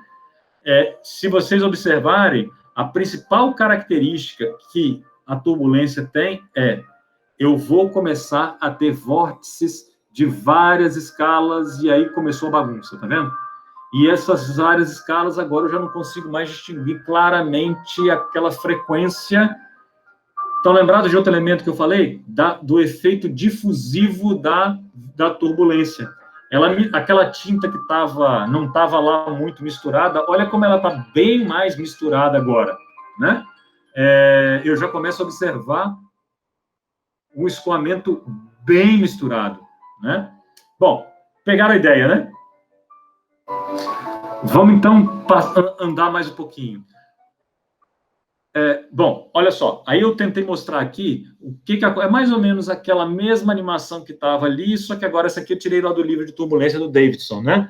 E aí ele coloca exemplo do mesmo escoamento, agora sobre um cilindro, e aí eu vou ter diferentes valores do número de Reynolds. Então, aqui, no caso, olha só. Deixa eu trocar de tinta, pegar uma tinta, sei lá, pegar uma vermelhinha, que fica bem claro. O que acontece com valores do número de Reynolds bastante baixos, eu tenho olha só, a minha escala aqui entre viscosidade, efeitos viscosos e inércia, ela é em torno de 1. Olha só o que está acontecendo. É como se pensa num xarope escoando sobre uma esfera. Ele vai escoar aqui, né? E você vai ter o quê? Você vai ter ele escorrendo pela superfície e continuando para lá. Esse é um escoamento muito viscoso. Esse escoamento aqui já é um escoamento laminar, mas eu já começo a ter um descolamento da camada limite. O que é o descolamento da camada limite? Olha, o escoamento está vindo aqui do mesmo jeito que ele vinha antes. Ele se separa, tá? Só que ele tem uma velocidade mais elevada. Ele está vindo com a velocidade tão elevada aqui do lado que ele não consegue descer aqui, ó. Opa. Ele não consegue descer e se unir à superfície da esfera e continuar. ele tem muita velocidade. Então, ele continua e é como se ele saltasse e vai voltar para a linha de centro só lá na frente. Tá? A gente chama isso aqui de descolamento da camada limite. Tá? Camada limite por quê? Camada limite era, imagina, eu tenho uma placa plana aqui, né? E o escoamento está andando laminar sobre essa placa plana. Eu tenho agora uma superfície, essa ondulação, eu vou ter o seguinte, imagina, se o meu escoamento estiver bem, mas muito lento sobre essa montanha, ele vai subir e vai descer, escorrer aqui sobre a montanha do mesmo jeito, tá? Agora, por outro lado, se eu tenho a mesma montanha que eu tinha aqui, vamos tentar fazer ela aqui do mesmo jeito, tá? E agora eu já tenho um escoamento com maior intensidade e velocidade, o que vai acontecer? Ele sobe, agora ele sobe com muito mais intensidade, não é isso? Ele sobe, ele encontra as camadas superiores já, que tem maior quantidade de movimento, ele é forçado a virar para lá, então o escoamento vira para lá, só que ele está muito rápido. Então ele vai voltar, ele vai descer? Ele vai descer. Só que ele não vai descer diretamente escorrendo pela montanha, ele vai continuar para lá. Então o que acontece? Surge essa recirculação aqui atrás da nossa montanha. Isso aqui é turbulência? Não, não necessariamente. Eu posso encontrar fenômenos como esse em um escoamento totalmente laminar. Está vendo aqui? Ó, esse é um exemplo de escoamento com número de Reynolds igual a entre 5 e 40.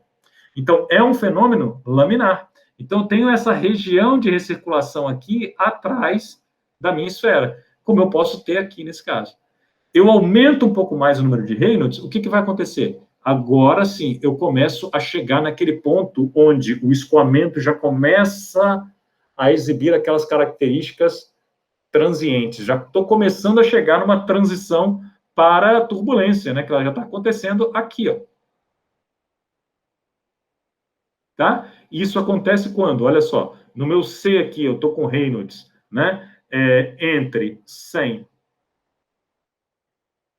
e 1000.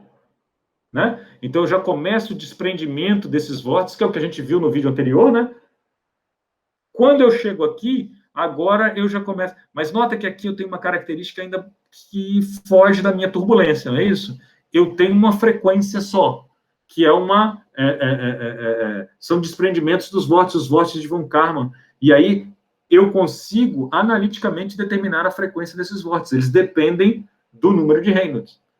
Quando eu começo a ter a turbulência, esse processo, esses vórtices formados aqui, essa tensão de cisalhamento, essas perturbações geradas por essa tensão de cisalhamento, elas não conseguem ser dissipadas de maneira adequada, lembrando sempre, elas não conseguem ser dissipadas de maneira adequada por quem?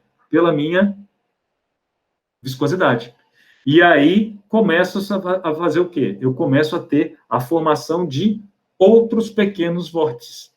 Então, os meus grandes vórtices, eles começam a se fragmentar em vórtices mais rápidos, com frequências ainda menores. E aí eu começo a ver a formação de turbulência. Esse daqui é o momento, né, que a gente estava falando da minha transição para turbulência. Até que eu chego num momento totalmente turbulento, que seria esse para um Reynolds acima de 10 a sexta. Aqui já é um escoamento, cadê? Já é um escoamento turbulento, né? A gente já pode distinguir claramente aqui, desse momento aqui, onde eu tenho a presença dos meus vórtices numa frequência única, para quando eu começo já a ter o quê? Dentro ainda da transição, né? Os meus desprendimentos, as minhas outras frequências sobrepondo sobre aquelas frequências lá daqueles vórtices de von Karman. Então, nota que ele não é o número de Reynolds crítico, ele não é um valor absoluto que você liga uma chave e pronto. A partir desse momento, tudo que acontece aqui é turbulência. É mais ou menos assim? É um pouquinho. Mas, ao mesmo tempo, você observa claramente uma transição. Vamos ver o vídeo de novo?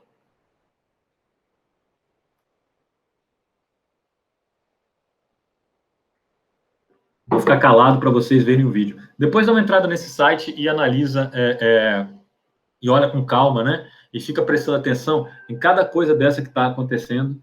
A gente pode observar os vórtices e a transição de fato.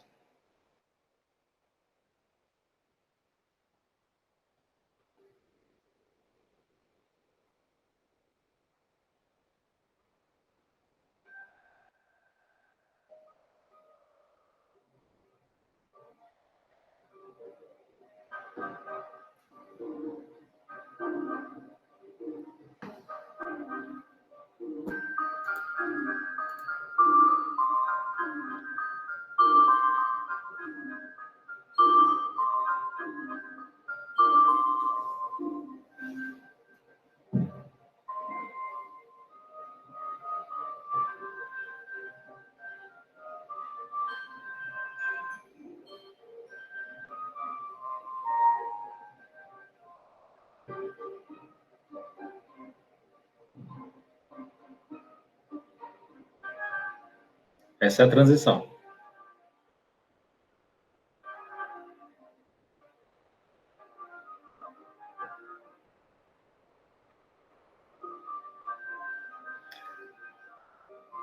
Agora a gente já observa que outras escalas começam a surgir, aqueles vórtices que eram mais arrumadinhos, eles já começam a quebrar.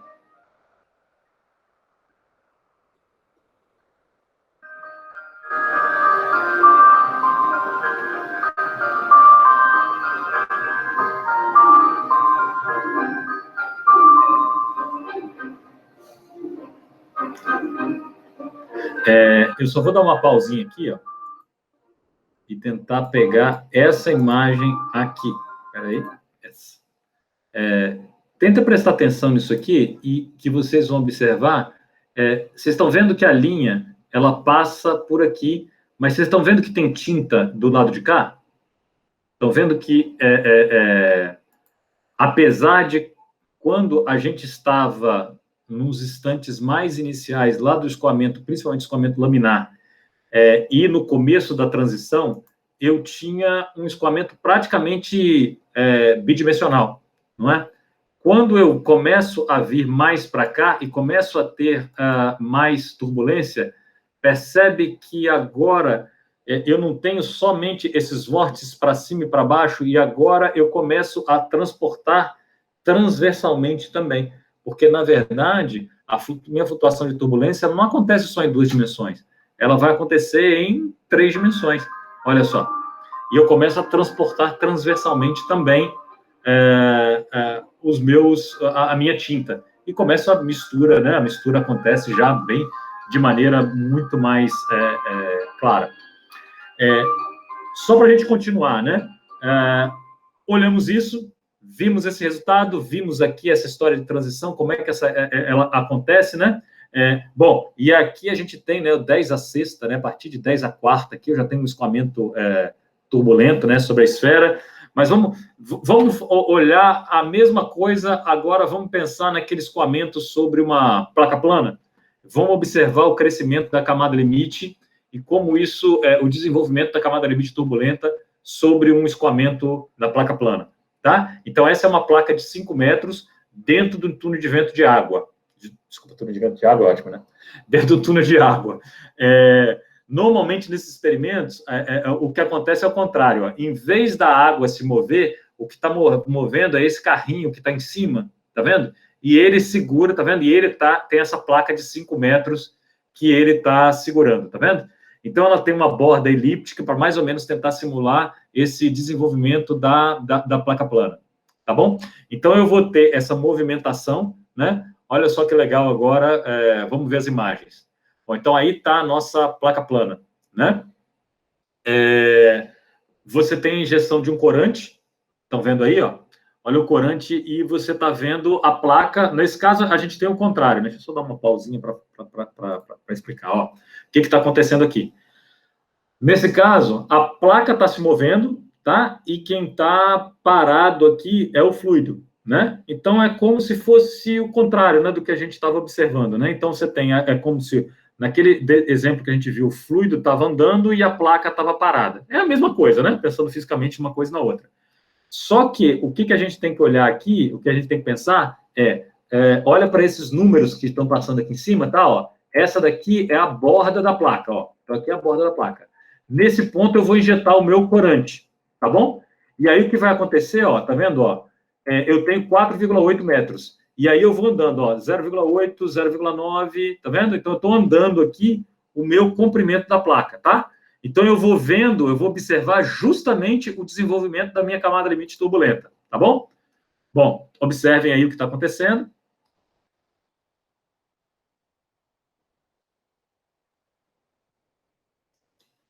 Olha só que interessante. Pensa no contrário, tá? Pensa no escoamento chegando e a placa parada seria exatamente o mesmo movimento. O que está acontecendo aqui? Dá para ver o quê? Que a placa estaria freando, nesse caso a placa está acelerando o ar, né? Mas a placa estaria freando o ar que está chegando. Esse movimento, ele induz a formação desses vórtices. E aí tenta prestar atenção que você vai ver que um vórtice começa a girar, e aí o próprio vórtice, por ser intenso, ele faz o ar do lado dele girar. Então, não necessariamente o efeito da placa ele acontece camada por camada. Não.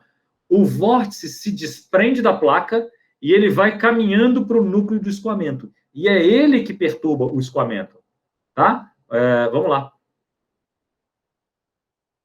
Tá? Então, os vórtices se desprendem, eles são gerados lá na superfície da placa, percebe que a altura que eles estão influenciando agora, ela já é muito mais alta do que no início, né? Ó, se preocupa com a altura. Olha a altura aqui nesse momento. Velocidade mais alta, número de Reynolds maior, percebe com os vórtices muito menores, frequência mais alta. Bom, já estamos aqui com a nossa camada limite aqui em cima agora, né? Tudo isso depende do quê? Olha, agora a nossa camada limite já está aqui. Tá? Então, 2 números de Reynolds.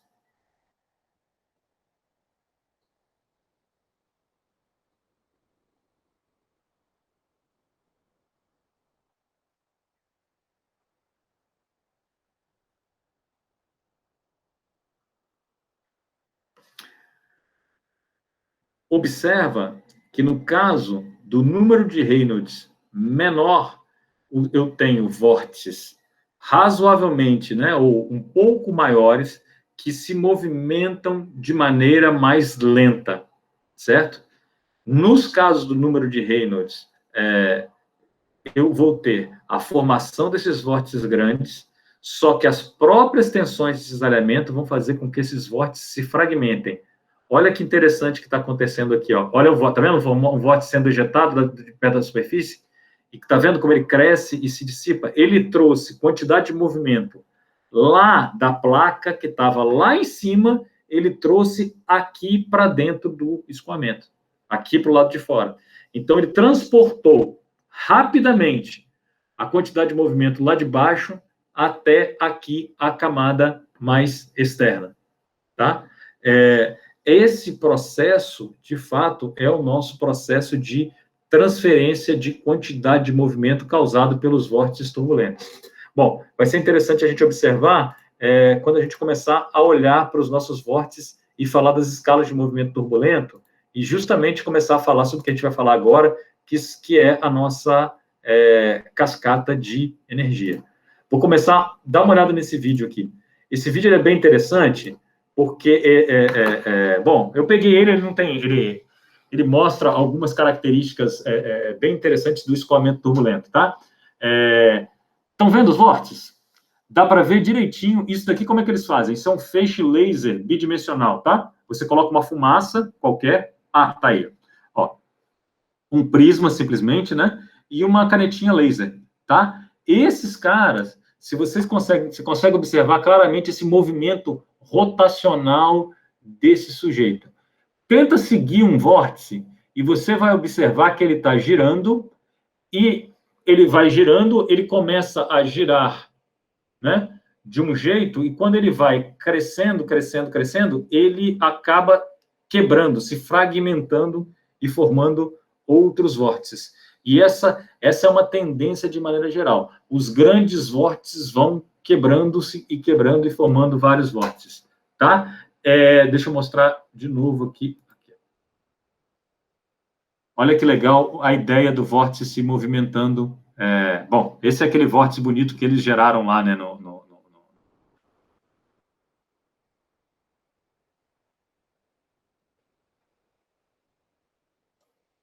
Tá, parei aqui só para vocês verem isso. Deixa eu tirar isso daqui. Percebe que esse vórtice veio daqui de baixo, né? Vamos fazer passar de novo.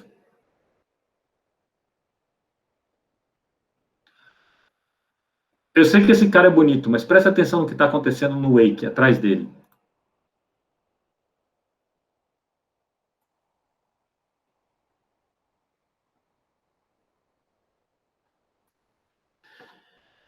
Eu vou tendo uma formação gradual de vórtices cada vez menores.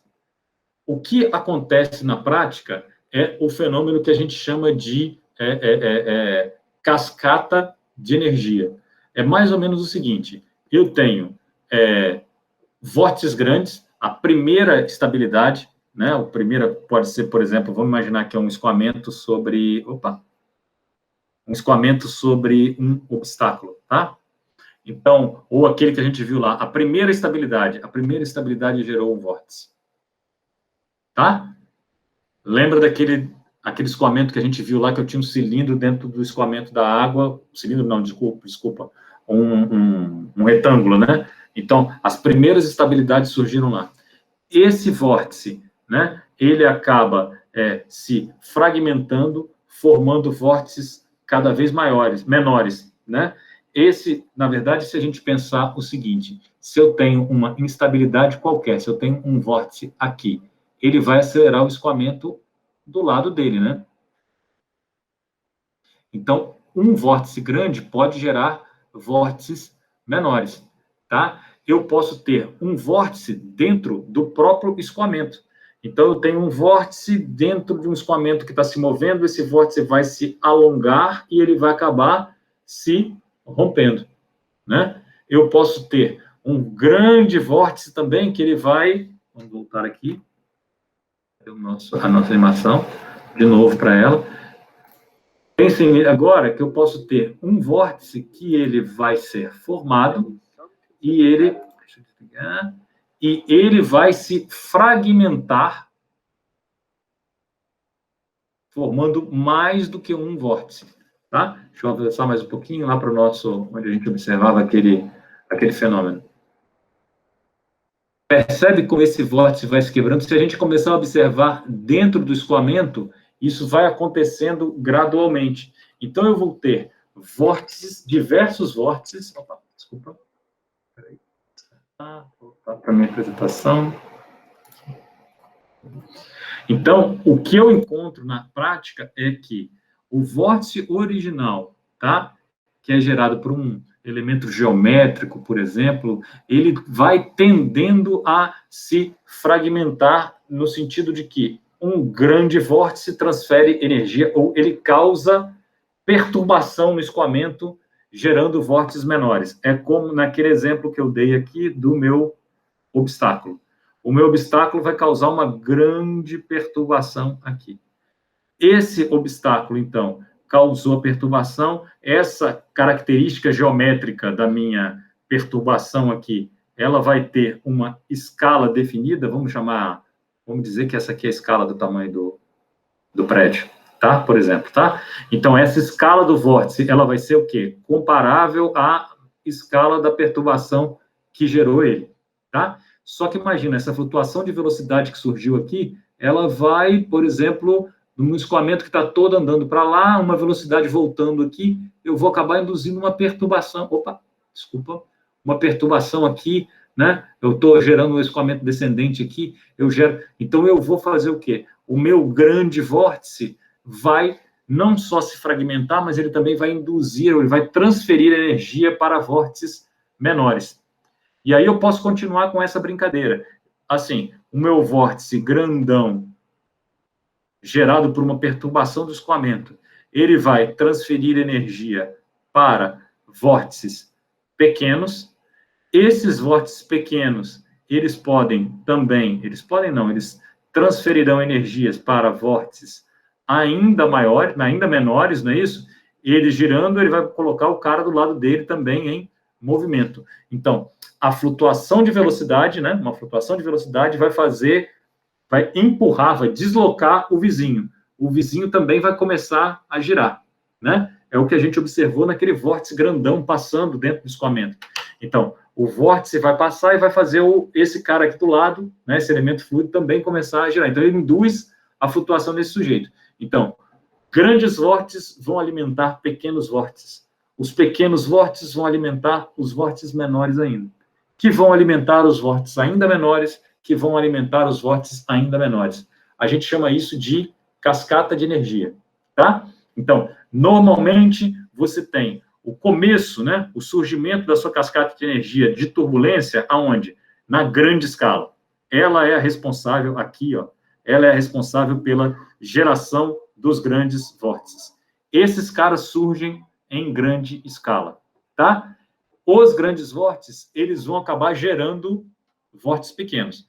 Bom, como energia nunca se cria, né, ela sempre é transferida de alguma forma dentro desse caso, né, então o que eu estou fazendo? Se um grande vórtice foi gerado e ele se movimentando aqui, ele deslocou, começou a fazer um elemento fluido do lado também começar a se deslocar, ele transferiu parte da energia dele para um vórtice um pouco menor. Então, o grande vórtice transferiu energia para um vórtice médio, que transfere sua energia para um vórtice... Bom, no caso aqui falhou porque eu desenhei um vórtice, o meu vórtice médio está do tamanho do menor ainda, né? Transferir energia para um vórtice médio, esse cara vai transferir energia para um vórtice um pouquinho menor, que vai transferir energia para um vórtice menor ainda, e por aí vai. Então, da onde vem a energia dessa flutuação de turbulência de pequena escala? Do grandão. Então, o grande vórtice, e da onde o grande vórtice tirou energia? Ora, ele tirou energia do escoamento médio que estava chegando, que encontrou, por exemplo, uma árvore, um prédio. Então, aquela característica geométrica fez o escoamento fazer a curva, e você tira energia, então, do escoamento médio, né? Do escoamento de grande escala, do U médio, vamos dizer assim. Então, é como se o nosso U médio, né, alimentou o nosso grande vórtice. Esse cara aqui vai gerar, então, uma flutuação de energia. Vamos chamar de flutuação de energia do vórtice grandão. O vórtice grandão vai alimentar o vórticezinho pequenininho, que vai alimentar o vórticezinho menorzinho, continuador de cá, que vai alimentar o vórticezinho menorzinho, que vai alimentar o vórticezinho menorzinho, que vai alimentar o vórticezinho de escala N, lá embaixo. O vórtice grande, ele tem uma grande velocidade, né? Mas ele não pode girar muito rápido, ele não pode ter uma frequência muito alta. Você imagina o seguinte, ele extraiu a velocidade de escoamento médio, então ele está girando, né? Ele normalmente ele vai ter uma frequência mais baixa, então grandes escalas giram mais devagar. Então, frequências mais baixas para os vórtices grandões. Opa! Frequências mais baixas para os vórtices grandões. E frequências cada vez menores para os vórtices menores, né? Então, esse cara aqui tem uma frequência baixa e esse pequenininho aqui vai ter uma frequência elevada. Bom, é mais ou menos isso que a gente está vendo nesse gráfico, que é o gráfico da cascata de energia, tá? Então, aonde eu tenho mais energia? No vórtice que rouba a energia do escoamento médio, que pode ser, por exemplo, por causa de uma característica geométrica, que pode ser por causa de um elemento de rugosidade, de uma árvore, de uma montanha, o que quer que seja. Então, eu roubo energia do escoamento médio. Por que eu falo roubo energia do escoamento médio? Lembra que eu falei para vocês que o escoamento turbulento, ele é mais difusivo, ele mistura mais as coisas, ele distribui mais a quantidade de movimento, ele consegue roubar mais o atrito, né? Frear mais o escoamento. Esse processo de frear o escoamento é retirar energia do escoamento, né? Lembra que a velocidade é energia cinética. Então, se eu tiro a energia do escoamento, né, essa energia está indo para onde? Tá? Só você pensar o seguinte, quando você está lidando com escoamentos, por exemplo, bombeando um fluido dentro de uma tubulação, se você bombeia o fluido lentamente e o escoamento é laminar, tá? Eu preciso de uma quantidade de energia menor para fazer o escoamento se movimentar dentro do tubo de maneira mais ordenada, tá? Se o meu escoamento, por outro lado, é turbulento, eu preciso de uma quantidade de energia muito maior. Por quê? Porque, em vez de caminhar como lâminas assim, eu vou estar fazendo... Esse escoamento não está indo só para frente, né? Ele está indo para um lado, para o outro, para um lado, para o outro. Ele está tendo muito mais atrito aqui com as paredes, ele gasta mais energia. Então, ele extrai energia do escoamento médio. E essa energia vai para onde? Ela vai sendo transferida do vórtice maior para o vórtice menor, para o vórtice menor, para o vórtice menor, para o vórtice menor. Ah, professor, interessante. Então, isso vai acontecendo indefinidamente? Não. Não vai acontecendo indefinidamente pela seguinte razão. Olha só. Deixa eu trocar de cor de novo, porque esse amarelinho ficou bem sem vergonha.